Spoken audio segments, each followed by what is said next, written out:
Hello नमस्कार, कैसे हैं आप सभी। आई होप आप सभी अच्छे होंगे। हाँ जी, लास्ट टाइम जो है हमने क्या कवर अप कर लिया था, हम किसे ले रहे थे, ग्राफ को लेके चल रहे थे, जिसमें हमने उसके इंट्रोडक्शन के बारे में प्लस उसके टाइप्स ये सब हमने डिस्कस कर लिए थे। आज हमने क्या डिस्कस करना है, representation of graph in memory. आपका जो ग्राफ है आप उसे किस तरह से रिप्रेजेंट करते हैं अपनी मेमोरी में, आज हमने इस चीज को स्टडी करना है। देखो, हमने एक चीज पढ़ ली थी कि जो हमारा ग्राफ है वो क्या होता है, बेसिकली कलेक्शन होता है हमारा नोड्स का और एजेस का। ठीक है, आपकी जो नोड्स होती हैं उन्हें हम क्या बोलते हैं, हमारी वर्टिसेस भी बोलते हैं। तो हमारा जो ग्राफ है उसे हम मेमोरी में दो तरह से स्टोर कर सकते हैं। The first one is sequential representation और other one is link list representation. अब सिक्वेंशियल रिप्रेजेंटेशन जो होती है उसे ही हम एडजेसेंसी मैट्रिक्स रिप्रेजेंटेशन भी बोलते हैं, और जो हमारी लिंक लिस्ट रिप्रेजेंटेशन है उसे ही हम एडजेसेंसी लिस्ट रिप्रेजेंटेशन भी बोलते हैं। ठीक है, अब हमने क्या करना है, इन दोनों को वन बाय वन डिस्कस करना है, हम किस तरह से स्टोर करते हैं अपने ग्राफ को मेमोरी में। ओके, यहाँ पे एक नोट लिखा है, हमें इसे पढ़ना चाहिए। In sequential representation, an adjacency matrix is used to store the graph।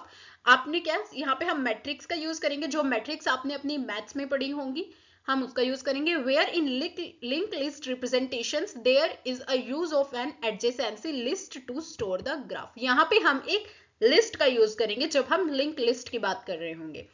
Okay, then हम डिस्कस करते हैं one by one. So firstly we will discuss about sequential representation of graph. Sequential representation हम किस तरह से करते हैं ग्राफ में। एक चीज मैंने आपको अभी भी बताई है कि हम इसमें किस फॉर्म में, एम मैट्रिक्स की फॉर्म में हम किसको स्टोर करते हैं, अपने ग्राफ को एम मैट्रिक्स की फॉर्म में। देखो यहाँ पे क्या कहा है उसने, let G is graph with M vertices. Vertices का मतलब है यहाँ पे नोड्स। आपने क्या सपोज करना है कि उसके पास एम वर्टिसेस है। वर्टिसेस मींस एम नोड्स हैं। नोड्स जैसे कि हमारे पास क्या हो गया, फिग में देखो, फिगर में A B C D E, ये हमारे पास नोड्स हैं, वर्टिसेस हैं। इन्हें ही हम यहाँ पे क्या बोल रहे हैं कि लेट एम वर्टिसेस है, एम नंबर ऑफ वर्टिसेस। उसने कहा है एडजेसेंसी मैट्रिक्स ए, ब्रैकेट में लिखा है A I J of graph G is the M cross M matrix defined by. M cross M matrix क्या होती है, जो हमारी सेम ऑर्डर की मैट्रिक्स होती है। जैसे आप उसमें भी करेंगे अपने किसमें भला, मैथ्स में, कि आप क्या कर देते थे, 2x2 की मैट्रिक्स है आपकी, जिसे आप लोग क्या बोलते थे, एक नेम भी देते थे हम इसे, square matrix. It means number of rows is equals to the number of columns. ये जो है आपका मैथ्स का पार्ट है, इसे ज्यादा डिस्कस नहीं करना है, थोड़ा सा बेसिक ही हमने यहाँ पे लेके चलना है। ओके हाँ जी, हम कहाँ पे थे, उसने देखो यहाँ पे एक बात कही है कि इफ ए आई जे, अगर आपने वन तब ही रखना है if there is path exist from V I to V J. जब रो का कॉलम के साथ कोई पाथ एग्जिस्ट करता है तभी आपने वन रखना है, अदरवाइज आपने क्या पुट करना है, जीरो। ठीक है, अब देखो नंबर ऑफ नोड्स आपके पास कितनी है, 5। तो आपने क्या किया, एक मैट्रिक्स के फॉर्म में इन्हें लिख लिया, A B C D E आपने ऊपर भी लिख लिया, A B C D E आपने नीचे भी लिख लिया। अब देखो ए से आपने ए का पाथ देखना है, ए से ए का तो कोई पाथ ही नहीं है, बिकॉज आप किसी पॉइंट से सेम उसी पॉइंट पे ही खड़े हो, तो क्या हम ये बोलेंगे कि आपने कितना पाथ कवर किया, आपने तो कोई पाथ कवर ही नहीं किया। आप उसी पॉइंट पे खड़े हो, कोई पाथ तो कवर हुआ ही नहीं है ना यहाँ पे। तो जब आप सेम नोड से सेम नोड पे आ रहे हैं, इट मीन्स जीरो रहेगा। ठीक है, आपने मूव ही नहीं किया है। नेक्स्ट उसने कहा है ए से, देखो सॉरी, ए से देखना है आपने बी, ए से बी के लिए हमने लिखा है यहाँ पे 1। देखो ए से लेके बी तक हम जा रहे हैं, ये एरो का निशान है, इट मींस ए से आप बी में आए। अच्छा, मैंने आपको जब हमने टाइप्स ऑफ ग्राफ डिस्कस किए थे तब आपको कुछ बातें बताई थी। एक हमारे पास था डायरेक्टेड ग्राफ। डायरेक्टेड ग्राफ कौन सा होता है, जो हमें डायरेक्शन प्रोवाइड करता है। क्या यहाँ पे ये ग्राफ हमें डायरेक्शन प्रोवाइड कर रहा है, यस, तो ये हमें क्या है, डायरेक्टेड ग्राफ है। तो इसमें देखो ए से बी तक हम गए हैं, हाँ जी, तो यहाँ पे 1 आ गया। फिर ए से सी के लिए कोई पाथ है नहीं, आपने ऐसे नहीं देखना, वैसे एक ए से सी के लिए पाथ है, पहले ए से बी फिर बी से सी, पर ऐसे नहीं, हमने डायरेक्ट पाथ को देखना है। ठीक है, डायरेक्ट, एक नोड से दूसरी नोड का डायरेक्ट पाथ। नेक्स्ट देखो ए से डी के लिए, ए से डी के लिए पाथ आ रहा है ना, डायरेक्ट कनेक्ट हो रहे हैं। बट यहाँ पे क्या हो रहा है, एरो का निशान जो है वो डी से ए की तरफ जा रहा है, ना कि ए से डी की तरफ, तो रिवर्स हो रहा है पाथ, यहाँ पे भी आपने जीरो लगा देना है। एक बात बताना चाहूंगी, ये हम डायरेक्टेड ग्राफ के लिए बना रहे हैं अभी मैट्रिक्स। ठीक है, एक मैंने नॉन डायरेक्टेड यूनिडायरेक्टेड के लिए भी बनाई है, उसे भी देखना है हमने। देन हमने चेक किया है ए से ई कोई डायरेक्ट पाथ नहीं है, हमने क्या पुट कर दिया, यहाँ पे भी जीरो। नेक्स्ट देखो बी के लिए चेक करना है, अब हमने बी से देखना है, बी से ए कोई पाथ है नहीं, वैसे पाथ है बट डायरेक्शन क्या दिखा रही है, ए से बी। ये डायरेक्शन हमें क्या दिखा रही है, ए से बी, बी से ए नहीं दिखा रही, तो इट मीन्स यहाँ पे भी 0 आ जाएगा। बी से बी आपका 0 ही रहेगा, ये चीज मैं आपको बता चुकी हूँ। बी से सी आपका अगेन 1 हो जाएगा, देखो यहाँ से बी से सी आपका डायरेक्ट पाथ जा रहा है। नेक्स्ट डी पे भी आपका डायरेक्ट पाथ जा रहा है, यहाँ देखो बी से डी, और ई पे कोई भी डायरेक्ट पाथ नहीं जा रहा है, इट मीन्स हमने 0 रख दिया। सेम सी के लिए चेक करना है आपने, सी का देखो किस पे जा रहा है, सी का सिर्फ हमारा ई पे जा रहा है और कहीं भी नहीं जा रहा है ना, तो ई पे 1 आएगा और बाकी सब पे क्या आ जाएगा, यहाँ पे 0। नेक्स्ट हम डी के लिए चेक करेंगे, डी पे देखो क्या है, देखो डी का जो है सिर्फ ए पे जा रहा है, सिर्फ ए पे जा रहा है, ए पे 1, बाकी सब पे क्या रहेगा आपका 0। सेम आपने ई के लिए चेक करना है, ई सिर्फ डी पे जा रहा है, बाकी सब के लिए आपका रहेगा 0। देखो यही चीज इसने की है, ई का एक के लिए 0, बाकी सबका है 0, सॉरी ई का डी के लिए 1 है, बाकी सब के लिए 0। देखो यहाँ पे डायरेक्शन प्रोवाइड नहीं की है हमने, ये सिंपल है अनडायरेक्टेड ग्राफ। देखो इसमें क्या होगा, आपके पास जो ए है, ए के लिए आपने लिखा, ए से ए के लिए तो हम 0 ही लिखेंगे, बट यहाँ पे देखो बी और डी के साथ इसका लिंकअप है, तो मैंने बी और डी दोनों के लिए ही 1 लगा दिया। इसमें डायरेक्शन नहीं प्रोवाइड हो रही, तो इसमें आपका जो भी डायरेक्ट पाथ जा रहा है आपने 1 पुट ऑन कर देना है, डायरेक्ट सिंपल। सेम फॉर देखो अगर आप चेक करते हैं बी के लिए, बी का पाथ देखो ए के साथ भी कनेक्टेड है, देन डी के साथ भी कनेक्टेड है, और यहाँ पे सी के साथ भी कनेक्टेड है, तीनों के साथ कनेक्टेड है। तो देखो ए पे 1, सी पे 1, डी पे 1, बाकी ई और बी पे 0। सेम सी के लिए भी हमने देखो क्या किया, सी सिर्फ हमारा ई और बी के साथ कनेक्टेड है, तो यहाँ पे ई और बी के लिए हमने 1 पुट ऑन कर दिया और बाकी के लिए हमारा है 0। सेम डी के लिए भी देखो सिर्फ इसका लिंकअप बी ए और किसके साथ है, ई के साथ है, तो इसका भी सेम हमने ऐसे किया है, सी डी के लिए हमने रख दिया है 0।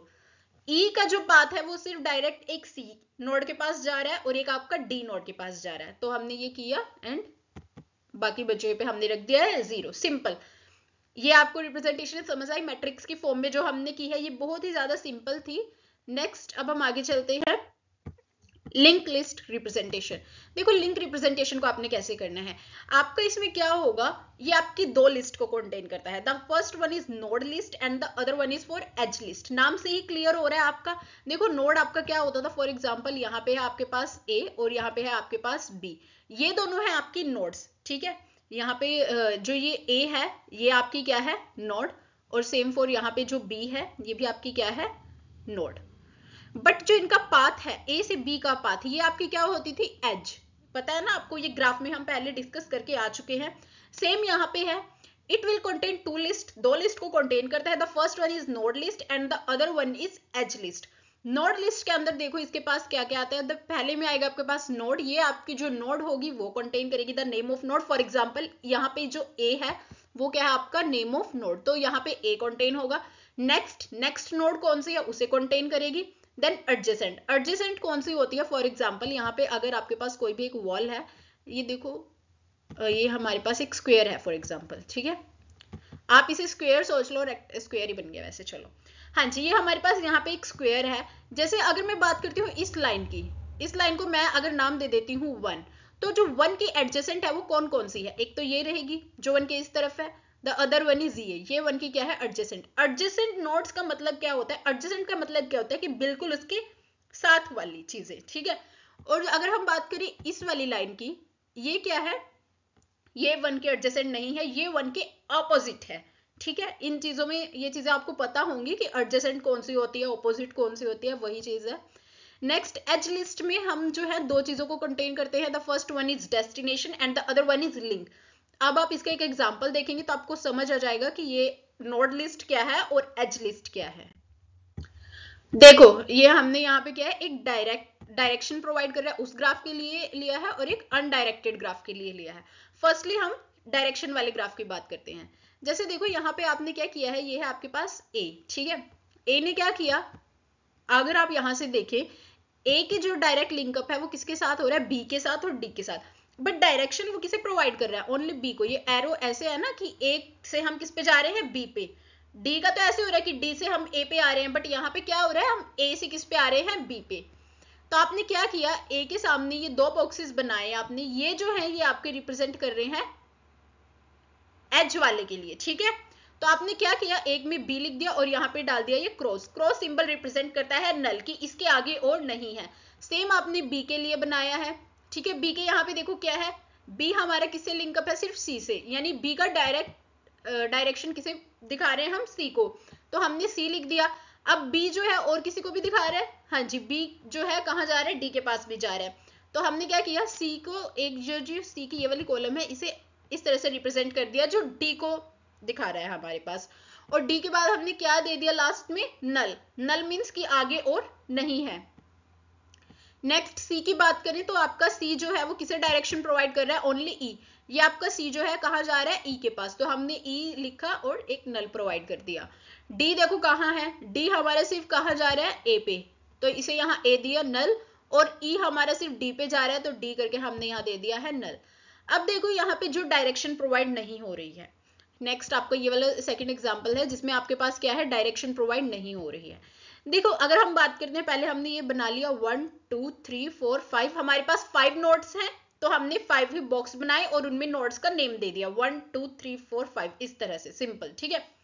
अब देखो हमने क्या करना है, 1 से जो है आपकी ये जा रही है 2 के पास, ठीक है। यहाँ पे देखो आपका 1 कहाँ कहाँ जा रहा है, एक जा रहा है 2 के पास, फिर आपका एक जा रहा है 5 के पास, ठीक है। हमने सिर्फ एडजेसेंट को चेक करना है, तो देखो हमारे पास क्या हुआ, 2 और 5 के पास जा रहे हैं, तो हम पहले गए 2 के पास, यहाँ पे मैंने क्या लिख दिया, हम किस में है, 2 के पास, तो नेक्स्ट को लिंकअप कर दिया 5 के पास, और ये लास्ट में जो है ये क्या हो जाएगा आपका, इस तरह से नल सिंबल, यहाँ पे एक बैकस्लैश लगाया है तो वही चीज है नल सिंबल, ठीक है, सॉरी, हाँ जी। नेक्स्ट जाते हैं हम 2 के पास, 2 में भी हमारे पास किसके पास जा रहा है, 1 के पास जा रहा है, देन 5 के पास भी है इसका लिंकअप, और कहाँ पे है, 4 के साथ भी है, तो मैंने 1 5 और ये देखो यहाँ पे 3 के साथ भी है 2 का, 3 एंड 4, और 4 के बाद लास्ट में और कहीं नहीं है, तो हमने यहाँ पे क्या कर दिया है, नल।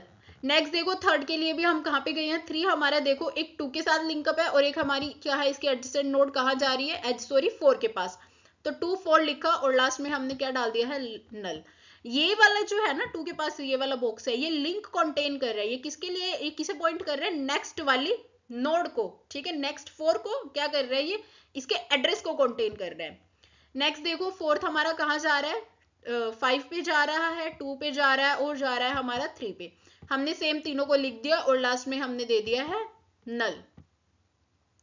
सेम फिफ्थ के लिए भी देखो हमारा कहाँ जा रहा है, 4 पे जा रहा है, 2 एंड 1, 4 लिख दिया, 1 2, और यहाँ पे हमने दे दिया इसे नल, बस फिनिश, खत्म।